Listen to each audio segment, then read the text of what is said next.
Друзья, к нам обратился человек, который, по его словам, практикует оккультизм. Он обратился к нам с просьбой о личной встрече, поскольку у него есть некая информация, которую он может передать нам только лично.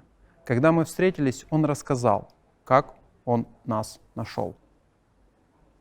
В интернете ему попался ролик, где рассказывается об оккультных практиках осознанного перерождения, которыми пользовалась верхушка Третьего Рейха. И что сейчас пришло то время, когда они снова собрались, чтобы закончить начатое ими дело. После этого он нашел полную версию передачи, и то, что он там увидел, повергло его в шок. Но кое-что осталось между строк. Именно поэтому он пришел к нам, чтобы это озвучить. Он собрал материал и собирался опубликовать его в известном издании. Но после встречи с нами в последний момент изменил свое решение и захотел, чтобы этот материал был опубликован на нашем канале. Мы, в свою очередь, предложили ему сделать это лично на камеры. К сожалению, лица нашего гостя мы показать не можем, поскольку он захотел остаться инкогнито, и это его право. Этот материал — это его личное исследование на тему того, кто же действительно сегодня правит миром. Кое-что из этого материала мы не можем придать гласности. Почему? Ответ на этот вопрос вы узнаете через несколько мгновений.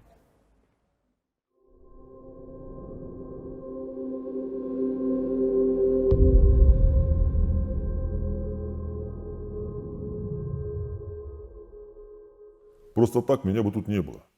Настоящим магам пиар не нужен. Наша работа проводится в тени, а то, что доступно широкой общественности, это магия низкого уровня. Реальные рабочие вещи никто вам не расскажет, и тем более вы не найдете их на ютубе. Но что меня побудило к вам прийти?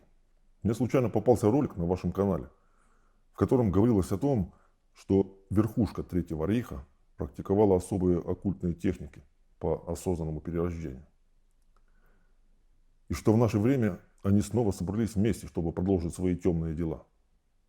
И вы знаете, я нашел полную версию передачи и охренел от того, что там услышал. Вы даже не осознаете, что вам рассказали. Меня поразило, что вообще кто-то затронул эту тему. В наших кругах даже вслух между собой боятся об этом говорить. А здесь вот так, все открыто разложили.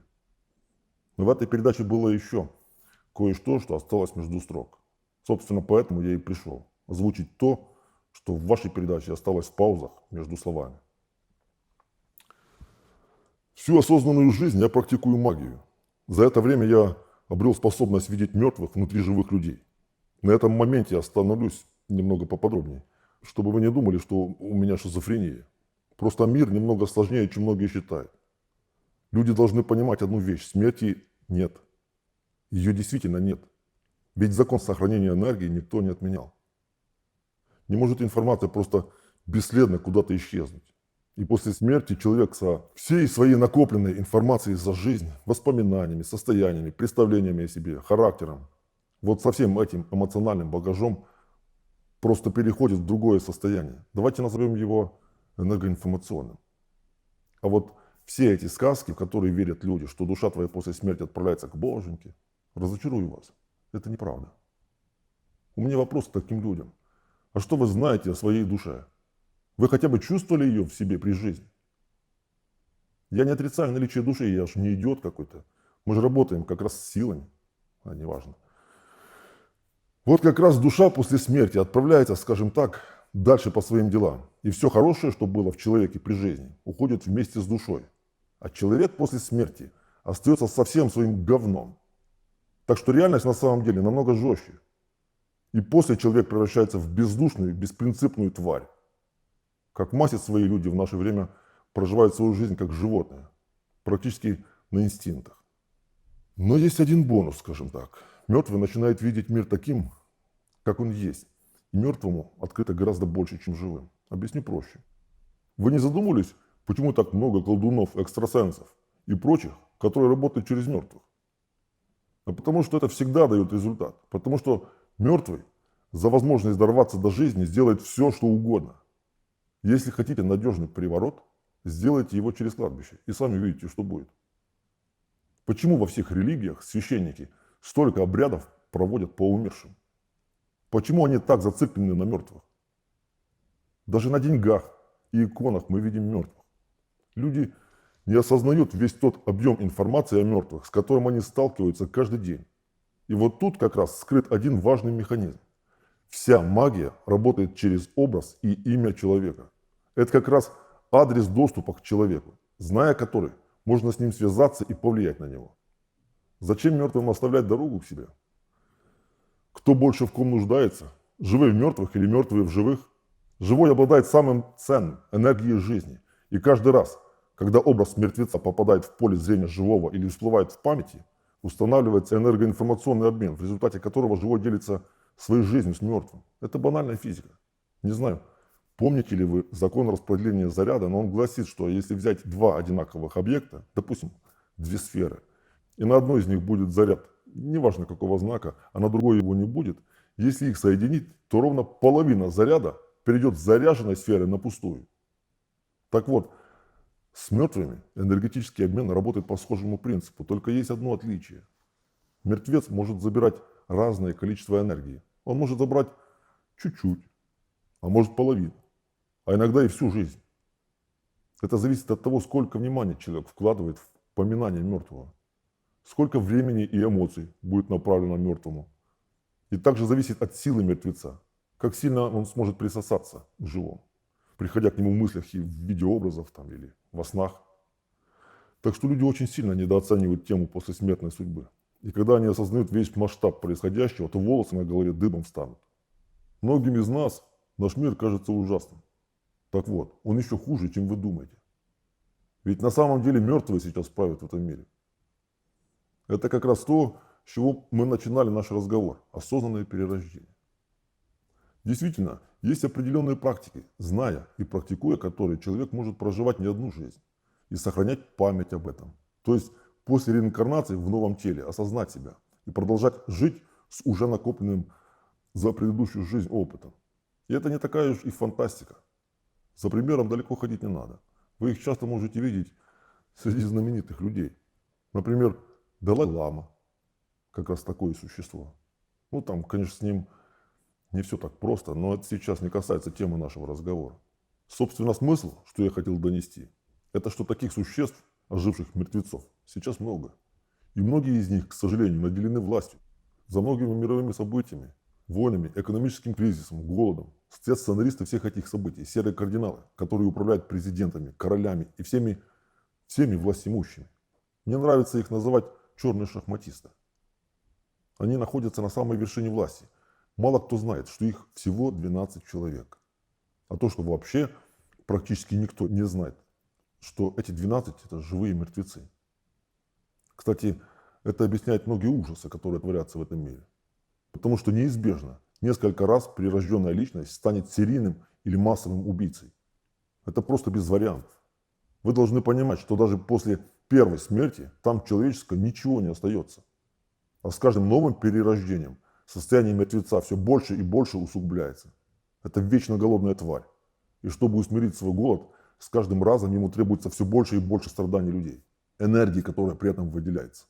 Поэтому всегда приказы таких существ, находящихся при власти, будут абсолютно разрушительны.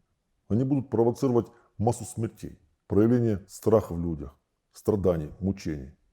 К примеру, что будет делать мертвец, который находится на посту военачальника или, допустим, какого-нибудь советника первого лица? Он будет приносить своему президенту гениальные планы военных наступлений. Красочно расписывать, как сейчас они всех феерично победят. И как потом все будут восхвалять президента за принятые решения реализовать этот план. Но чаще всего случается как раз наоборот, что по итогу таких планов армия терпит поражение в бою. Но что случается обязательно всегда? Что реализация плана оканчивается массовой гибелью людей. Потому что мертвецу не нужна победа армии. Единственное, в чем он заинтересован, это получить как можно больше силы. Очень хорошо по этому поводу сказал Алистер Кроули. Тот еще черт. И, кстати, тоже один из этих мертвецов. Мне не нужно ваши лживые одобрения и ваши фальшивые похвалы. К черту христианство, рационализм и буддизм. Я хочу кощунства, убийства и насилия. Мне наплевать, хорошо это или плохо, я хочу силы. Эти слова очень точно описывают единственное, зачем в этом мире охотятся мертвые – за силой. Так вот, возвращаясь к Анненербе. Действительно, нацистская верхушка намеренно занимались определенными практиками, которые им гарантировали осознанное перерождение. Это ни для кого не секрет, что элита СС активно занималась изучением и практиками оккультизма. В том числе и для этих целей был создан институт Анненербе «Наследие предков». Исследователям известно, что в Анненербе успешно расшифровали некие рунические письмена. Они восстановили древние культы и ритуалы, способные увлечь толпу за вождем. Применялись, в частности, магические способы воздействия на сознание и особенно на подсознание людей. Общество Анненербе – это единственная известная в истории структура, официально занимавшаяся исследованиями магии при финансировании государства. Кстати говоря, на содержание этого института выделялись колоссальные суммы денег. Особенно дорого обходились экспедиции в Тибет. Власти нацистской Германии на финансирование Анненербе выделили гораздо больше денег, чем, например, американцы на разработку ядерной бомбы. Это чтобы вы понимали, какую важность и ценность нацисты придавали деятельности Анненербе. Потому что они очень четко понимали, что те сведения, которые добывались в рамках деятельности Анненербе, дадут им гораздо большую власть, чем обладание тем же ядерным оружием. Кто сомневается в оккультной стороне нацизма, то посмотрите на то, как были устроены отряды СС. Ведь это же была не просто военная структура, а настоящий монашеский орден со своей иерархией и внутренним кругом. Организация СС была поручена Генриху Гиммлеру. Свое творение он называл «Черный орден». Гиммлер построил всю организацию Черного ордена СС по принципу ордена иезуитов Игнатия Лойолы и частично Тевтонского рыцарского ордена. И согласно иерархии подлинными СС были носители колец, мертвая голова. Это были серебряные кольца, на которых находились череп с костями, свастика, руна Хагалас, символ братства, и две руны Совила, символ победы. На внутренней стороне было выгравировано имя владельца, фамилия, дата вручения, подпись Гиммлера и аббревиатура СЛБ, которую можно было расшифровать как «его любимцу». Такие кольца получали только лучшие из эсэсовцев. Украшение носилось на безымянном пальце левой руки, черепом к себе. Эти монахи-воины, эсэсовцы с мертвой головой, принимали посвящение в школах-бургах. Причем бурги попадали наиболее достойные после прохождения курса в подготовительных школах.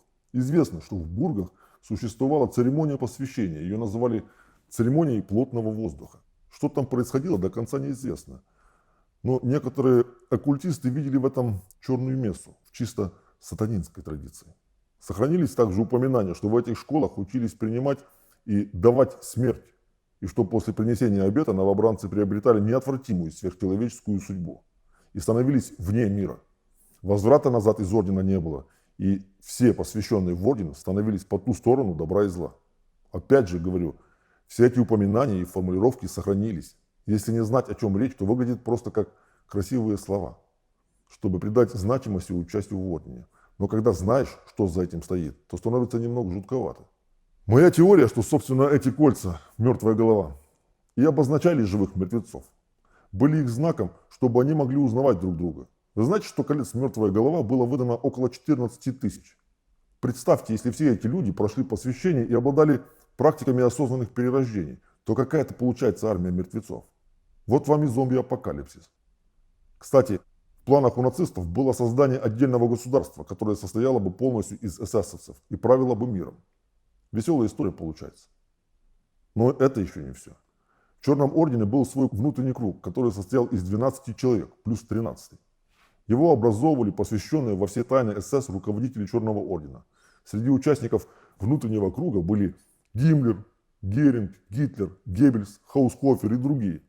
Согласно оккультному учению, внутренние силы членов группы образуют общую цепь. Но пользоваться ею в целях группы можно только с помощью мага, который в свою очередь не может обойтись без медиума, аккумулирующего силу. В этой группе медиумом был Гитлер, а верховным черным магом Хаускофер. Что касается силы, которую они аккумулировали, это была так называемая сила Врил.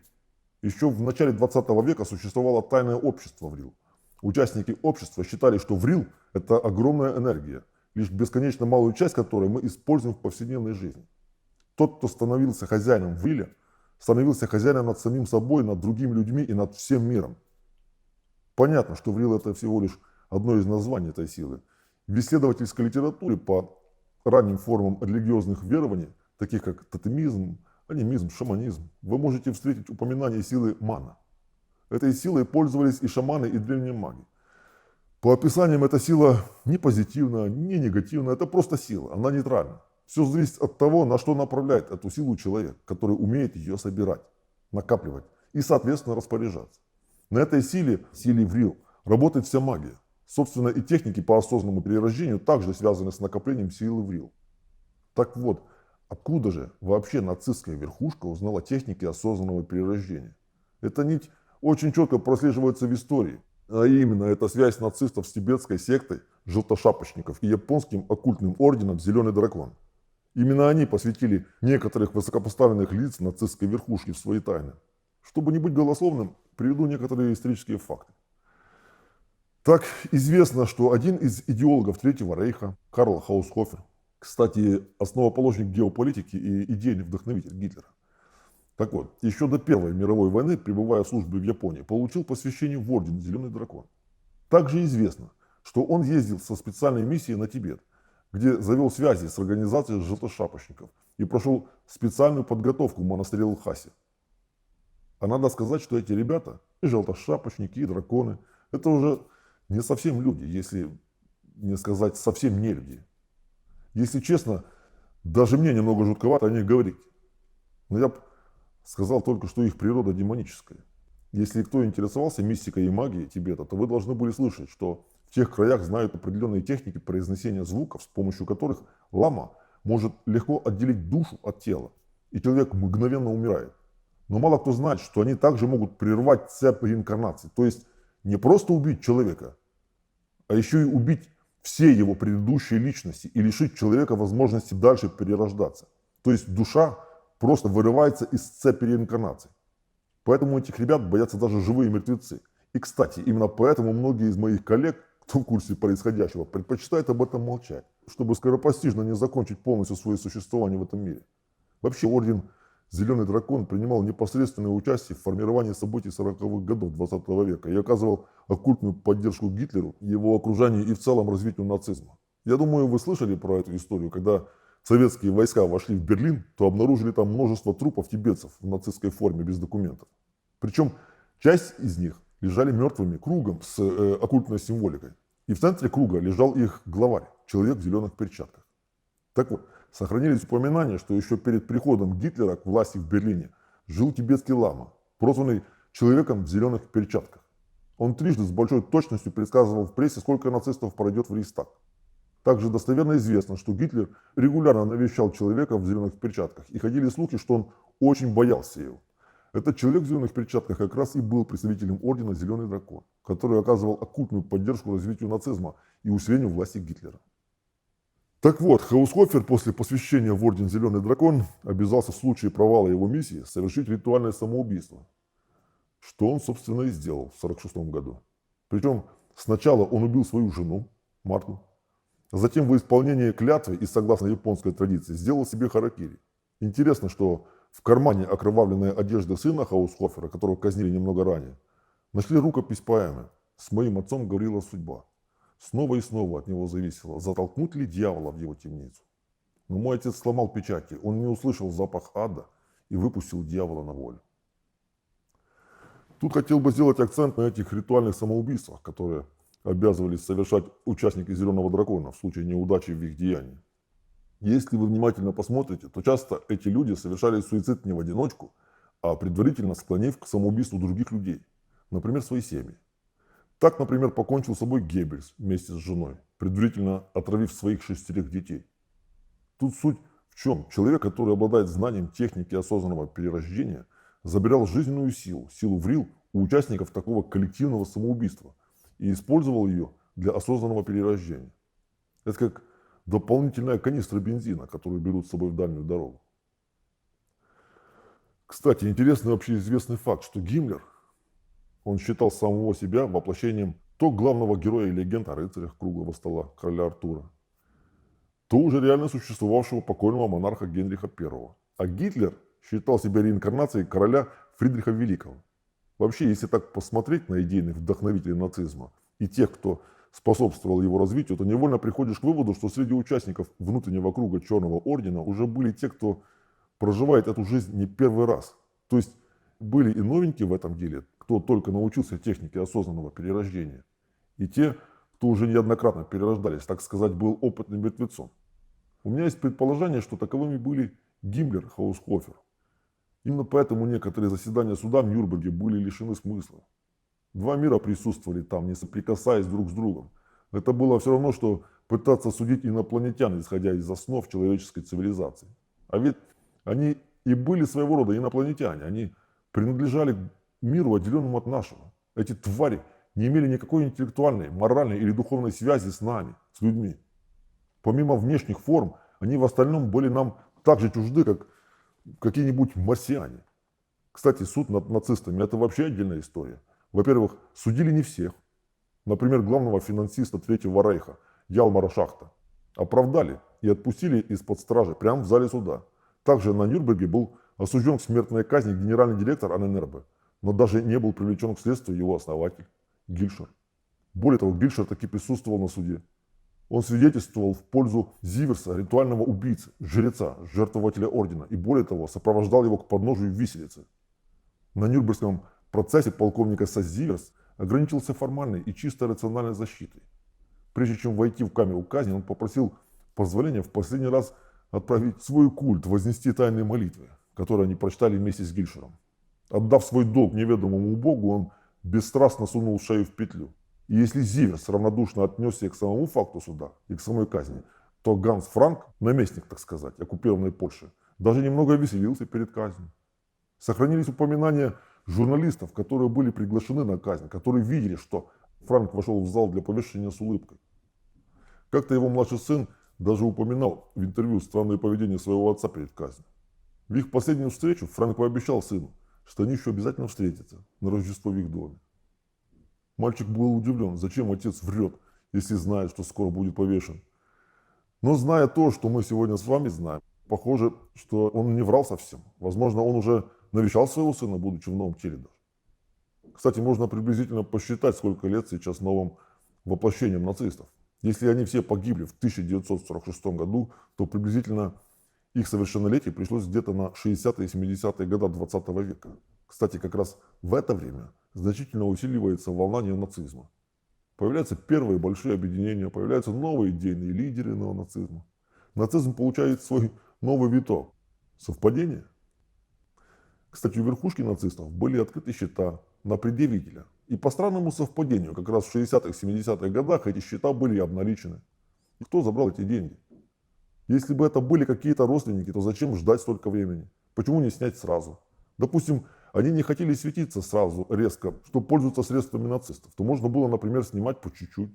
Если все равно следствие не знало про существование этих счетов. Потому что если бы знало, то давно бы уже заблокировало. Поэтому тут все просто. Эти счета нацисты берегли для себя, для своего нового воплощения в этой жизни.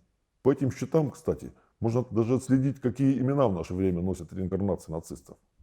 Так что эти ребята не мертвы. История еще не закончилась. Они уже здесь. И они продолжают начатое ими темное дело. Да, сейчас они действуют осторожнее и не так открыто. Но сейчас и времена совсем другие. Это тогда эта нечисть могла долгое время безнаказанно творить свои бесчинства. А сейчас в миру есть и те, от кого они могут нехило получить по шапке, если будут сильно светиться. Ну, конечно, священное право выбора людей никто не отменял. Поэтому если люди в массе своей будут поддерживать наследие нацизма своим действием или бездействием, неважно, то тогда здесь никто вмешиваться не будет. Тогда и окончательная победа зла, и торжество власти мертвецов в этом мире не за горами. И мы с вами сможем стать свидетелями этого трагичного финала. Посмотрите на наш мир. Вас не смущает вообще то, что на каждом шагу, каждый божий день мы с вами пользуемся плодами нацизма? Программа телепередач, формат реалити-шоу. Это было разработано мастером пропаганды Геббельсом. И с тех пор ничего не изменилось. Все наши СМИ и промывка мозгов, которую они проводят, политическая пропаганда построена на методах Геббельса. А что такое современная фармакология? Некоторые сегодняшние компании-гиганты в сфере разработки лекарственных препаратов в недалеком прошлом состояли в объединении крупных концернов, развитие которого нельзя называть, потому что употребление этого названия до сих пор очень жестко цензурируется. И были крупнейшими производителями химической продукции в нацистской Германии.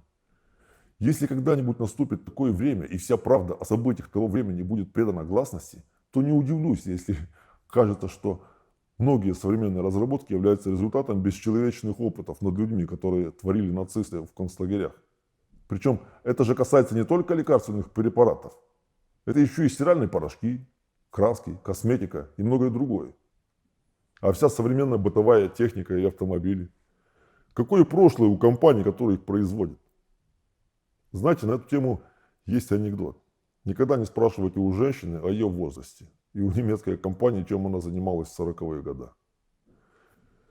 И ведь за этими компаниями кто-то стоит, кто-то ими продолжает управлять. То есть, представляете, что творится? Получается, что люди такие говорят, нацизм это плохо, бесчеловечно.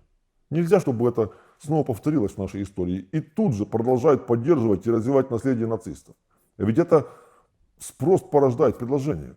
Так что, друзья, мы с вами своим пассивным принятием этого потребительского формата, который нам навязали, а мы согласились, то мы таким образом неосознанно продолжаем поддерживать идеологию этих мертвецов. Но и это еще не все. Самое интересное, чуть не забыл рассказать. Есть одна деталь, которую я осознанно упустил в своем рассказе, чтобы оставить это напоследок в качестве вишенки на торте. За всеми этими событиями стоит на самом деле всего один персонаж. Это Георгий Гурджиев. Он был учителем Сталина и Гитлера. Именно у него они учились влиянию на массы. Сейчас многие его знают как мистика, эзотерика, философа. Про него любят писать, как он объездил полмира в поиске тайных знаний. В целом, если почитать о нем или попытаться прочитать книги, которые он написал, то складывается впечатление такого немного загадочного, хитрого дзенского гуру. Но за этим образом странствующего мистика прячется мразь, которая живет уже не одну жизнь. Именно он уже 1000 лет назначает папу римского. Механик человеческих душ, так называют Гурджиева за разработанную им концепцию о человеке как механизме, а также за его удивительную гипнотическую и даже мистическую способность управлять людьми, вести их в нужном направлении, проводить над ними психологические эксперименты и добиваться полного послушания. Гурджиев, как опытный мертвец, много внимания уделял смерти и даже учил этому своих учеников умирать правильно. Он говорил, что в основном люди умирают как собаки, а вот правильно умереть это еще не каждому дано. В одной из своих книг он написал технику, которую рекомендовал давать всем, кто хочет научиться правильно умирать. Она заключается в том, что нужно ясно представить себе свой последний час жизни, очень подробно его визуализировать, прям как фильм. Со временем, выполняя это упражнение, человек сможет научиться видеть себя в виде призрака некой субстанции, который переходит из одного мира в другой, как незваный гость природы. Живой мертвец, чем вам не незваный гость природы?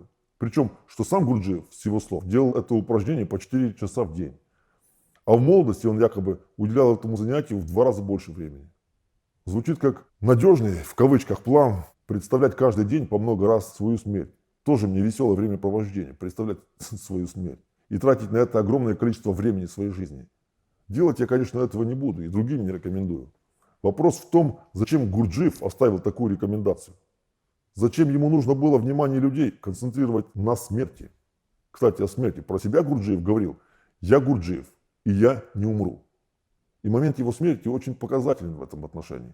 Врач, присутствующий при смерти Гурджиева, был потрясен тем, что люди вообще могут так умирать.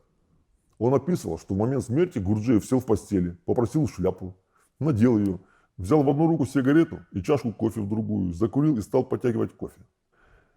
В последнее мгновение он сказал: «Есть ли у кого-нибудь вопросы, а то я ухожу». Очевидно, что он точно знал, когда умереть, и был готов к этому.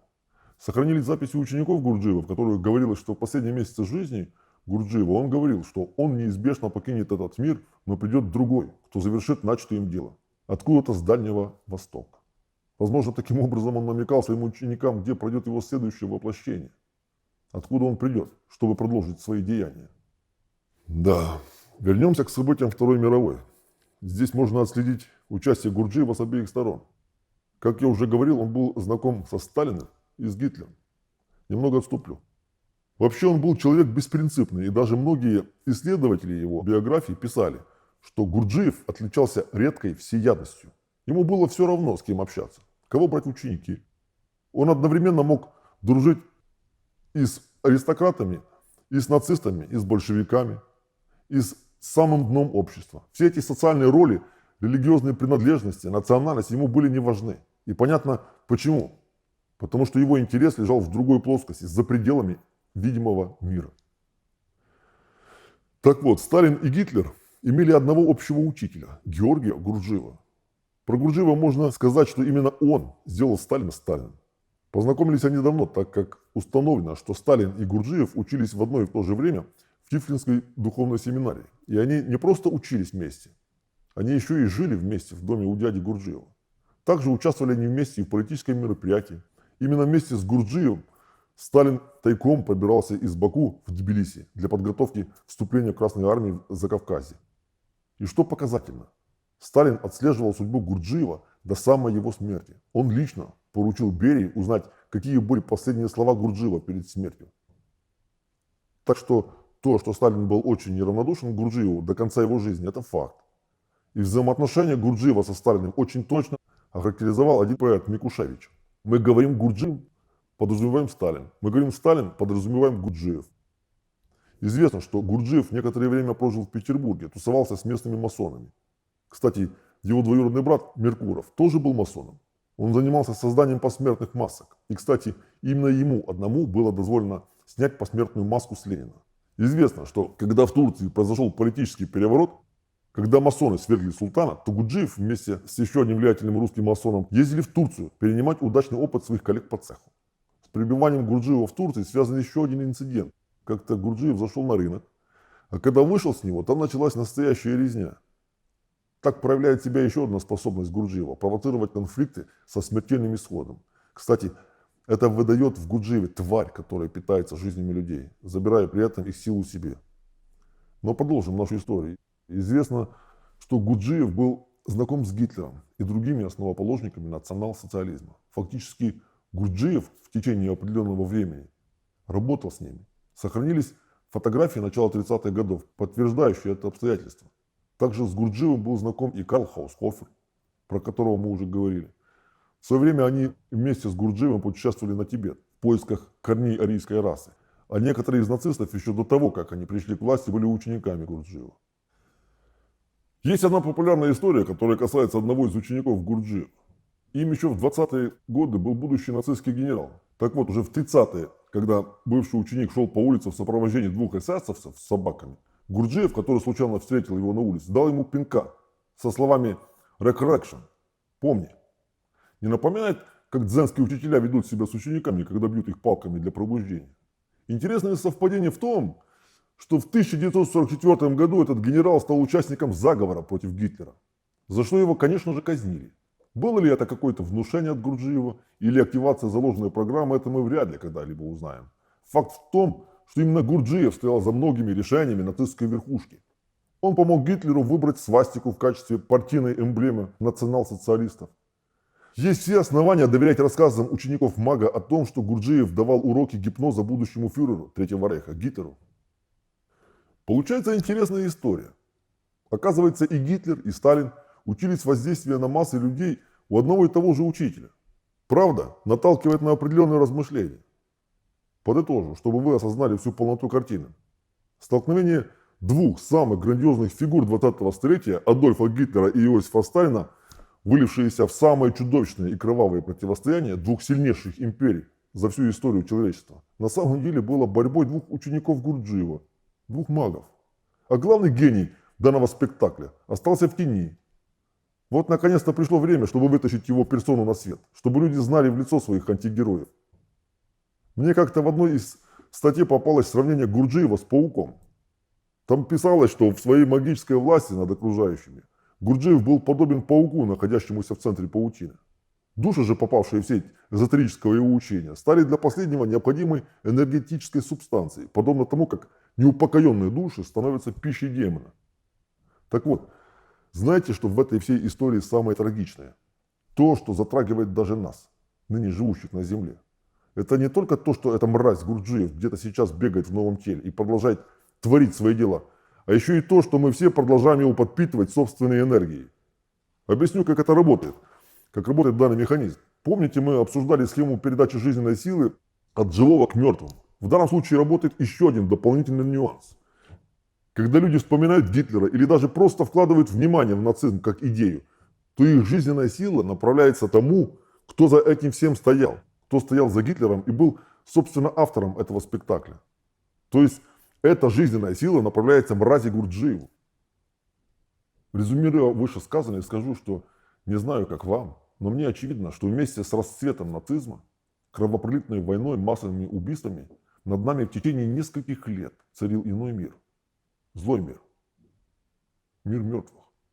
Вообще я сильно удивляюсь людям, которые притворяются, будто они не видят в событиях того времени ничего, кроме военных и политических беспорядков. Для меня очевидно, что в это время зло как никогда в истории нашего человечества проявило себя. И было очень близко к победе. Мне кажется, люди даже не сознают, в шаге от чего мы все, как цивилизация, были тогда. Нацизм был одним из тех моментов в нашей истории, когда приоткрылась дверь в иное. Давайте вспомним историю формирования религии. Им понадобились столетия, дабы культ принял ясную форму. И то, сколько еще осталось противоречий в любом из современных религий. И давайте посмотрим на то, как формировался нацизм. Ведь он имел в своем распоряжении лишь несколько лет. И за это время была выстроена строжайшая дисциплина, полностью подчинено идее все население Германии. И нацизм был в шаге от того, чтобы захватить власть над миром. Успехи нацизма как культа превзошли все, когда-либо случившееся в истории. Разумеется, этого не произошло бы без поддержки оккультных сил, без участия живых мертвецов. И это страшный для нас факт.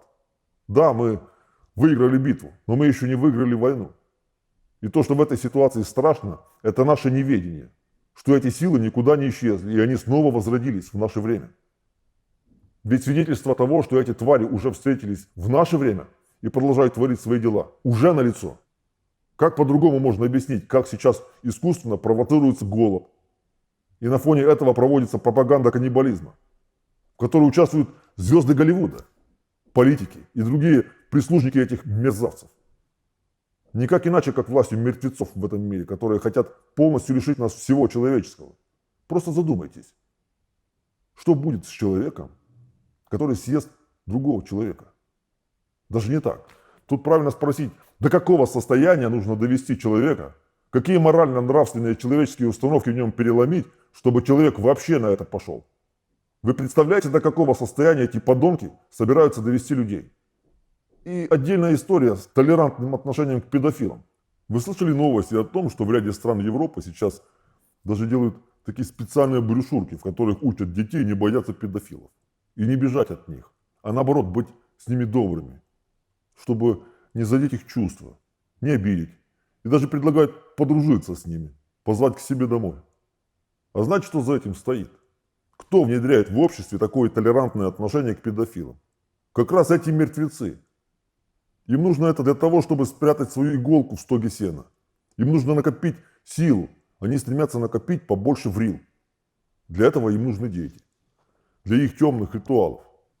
Они знают, что грядет климатический коллапс и готовятся к большому переходу. Надеются, что он будет. Почему вы решили все это рассказать? Я считаю, что люди должны об этом знать. И потому что я тоже хочу жить.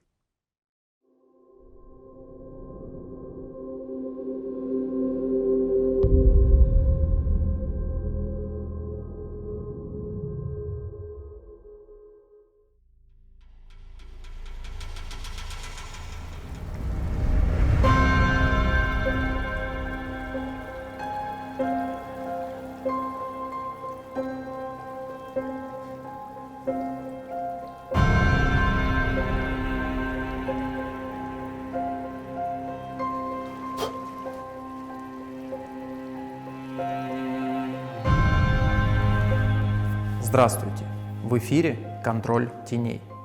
Каждый человек в своей жизни многократно сталкивается с магией и тем, что необъяснимо.